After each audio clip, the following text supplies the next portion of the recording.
Bird dogs. So 3 styles. First and most basic, knees, feet, and hands on the ground. You're gonna draw your rib cage up.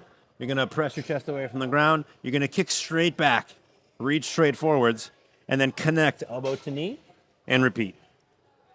Keeping the engagement of the core, ribs drawing in, so that you don't end up here, and you don't end up kicking up, right? You wanna kick back.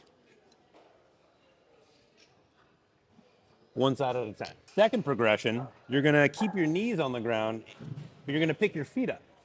So the balance is gonna be a little bit more challenging.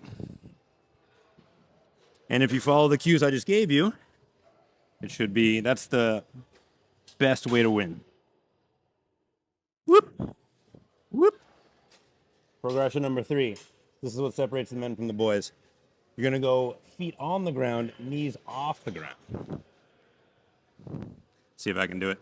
Choop, whoop. Boom.